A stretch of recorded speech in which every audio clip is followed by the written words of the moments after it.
20s.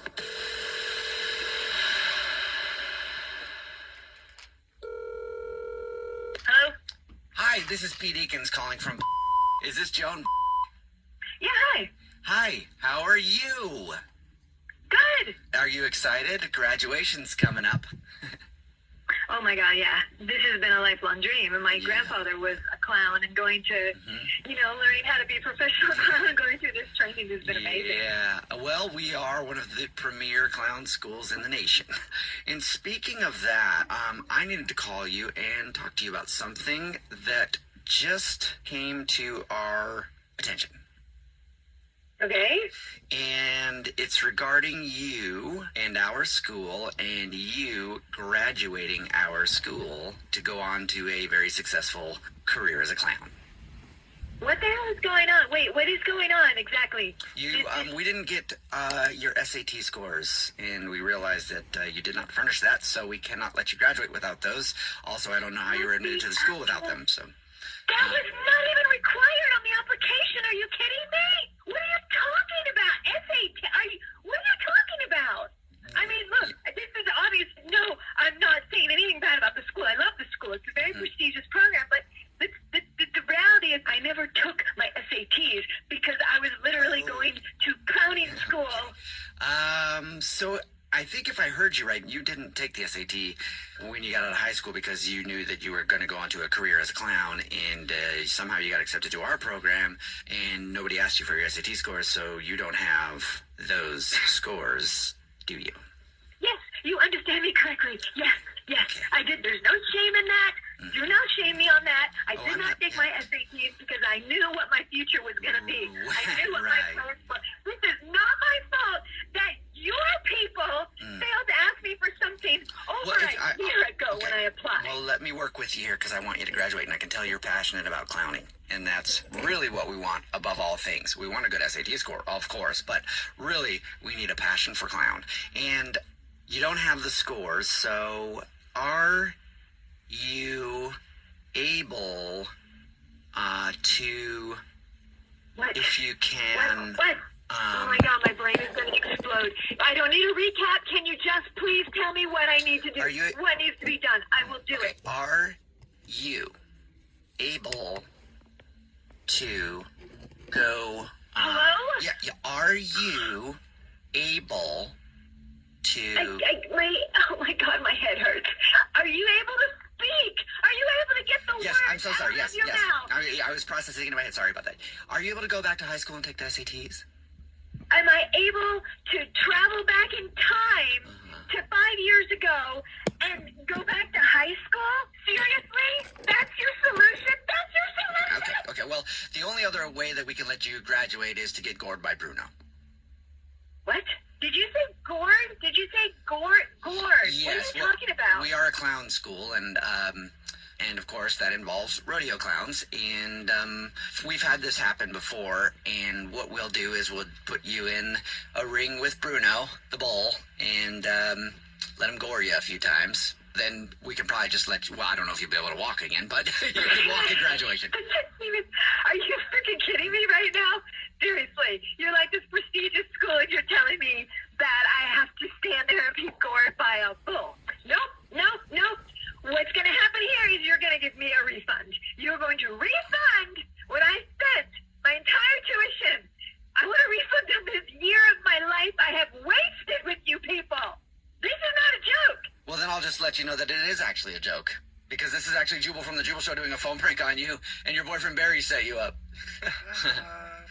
Sweet mother of God, I'm going to kill him. He said that you are about to graduate clown school, and he's very excited for you, and he wanted us to make you think that you weren't going to graduate. Oh my God, that was so stressful. Not as stressful as getting gored by a bull named Bruno. True. Or the SATs, actually. The SATs are a little bit more stressful than that, I think. I was like, what? How is that even? Oh my God, you guys. The Jubal Show on demand. First date follow-up. Craig is on the phone today for a first date follow-up, and he's getting ghosted by someone named Maggie. Aww. Craig has no idea why. Apparently they met at a movie screening. Craig, before we get into all of that, I want to ask you, how long has it been since you talked to Mags? It's been a couple weeks. I don't really understand what went wrong. Okay. How many times have you tried to reach out to her in that couple weeks? Just twice. Tell us a little bit about your date. Your email said that you met at a movie screening? Yeah, so we met at a movie screening, and we really kind of hit it off. It was pretty unique, and it was nice to be able to share that with someone. So we started talking about what kind of movies we like, and we were both eating clean right now, like, for our diets, and we both talked about how, like, one of our favorite cheat meals is eating popcorn, so I was really excited to, like, do that again with someone. Basically, we kind of set up another date. I figured her out. We had a really nice night. I brought her back to my place, and she just, like, left in the morning, like, normal. Mm-hmm. So did you guys hook up, though? Yeah, we did. Okay. All right. What was the review of that? I think it was pretty great. All right. That's good. Okay. And so she just left in the morning, and you didn't hear anything else? No. I texted her, like, just a normal, like, follow-up text, like, had a great time, really look forward to seeing you again. No response. Thought that was a little interesting. Maybe, she had work, and who knows? People got things going on. Mm-hmm. Followed up, still nothing. And I don't really understand what's going on because we connected so well. Is there, like, think back on it, were there any silly moments? Did you accidentally say something and put your foot in your mouth? Like, to be honest, I used to, like, drink a lot, and I really was sober for this date. And I was actively trying to be sober for this date so I could be just like who I am, so she could understand who I was. Now I'm all in my head like that was like the problem. Like I didn't have like my courage juice, if you will. Like, so you think maybe the fact that you weren't drunk, you weren't loose enough? I don't know, something like that, or maybe she just thought I was like some stale old dude. Was she drinking? I mean, not that I'm aware of. Okay. You think that because you weren't drinking, you simply weren't exciting enough? Actually, like, really concerned that that's the issue. Okay, that's okay to say. On her way out, what were the final words? Because I usually kind of hint at if something happened or if she was looking forward to a second date or a second hookup. All right, so, like, so I was, like, walking her out so she could get in her car to, like, go home. And he noticed that my car was, like, on blocks and my window was bashed in. What? And this is the first time, I don't know why that happened, but maybe she thinks I live in, like, a bad neighborhood, and I don't live in the best neighborhood, but I don't know. So you're thinking maybe she's not calling you back because of two options. Maybe you weren't drunk, and you think that maybe you weren't, like, that exciting because you feel like you're funnier or whatever when you're drinking, or she thinks you live in the hood because you walked out and your car was on blocks and someone had stole your tires And busted your windows out. I mean, yeah, I guess, but, like, at the same time, like, I'm going to movie screenings, like, she should relax, like, Oh my God. Okay, right. And a free movie, right? Because you won the tickets, so. Yeah.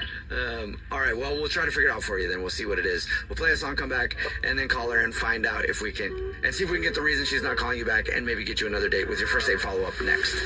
In the middle of today's first date follow-up, if you're just joining us, Craig is on the phone, and Craig isn't getting a call back from Maggie, and he doesn't know why. Bummer. They met at a movie screening, went for dinner, ended up hooking up at his place. So it seems like everything went well, but it's been a few weeks and he hasn't heard anything from her. He thinks the reason he might not be getting a call back is because maybe he wasn't drinking, because you're trying to eat healthier, Craig. That's what it is?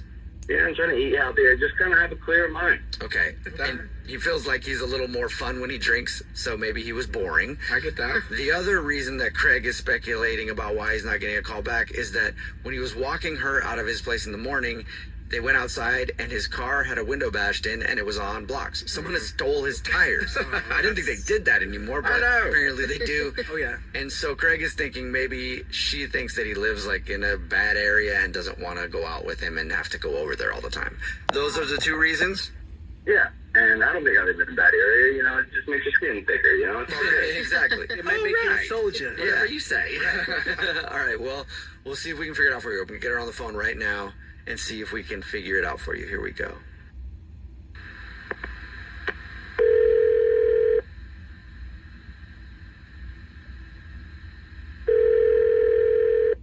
Hello? Hi, may I speak to Maggie, please? This is her. Hello, Maggie. How are you? My name is Jubal, and I host a radio show called The Jubal Show.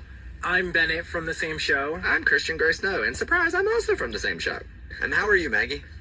Hi everyone. I'm okay. I'm kind of familiar with your show, and now that I'm thinking about it, I think I actually might know what this is about.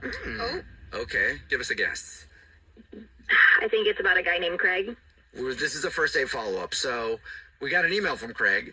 He said he really liked your date, but he doesn't know why you're ghosting him, and that's why we're on the phone. Why are you ghosting Craig?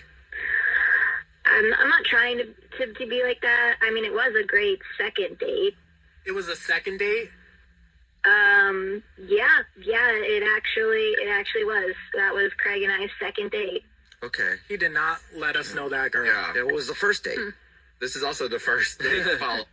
Air them out, and they'll put you in front of an audience, and or put the movie in front of an audience and have them, screen it. And Isn't that where that you was, guys, that's what he told us, that's where you met, was at a movie screening.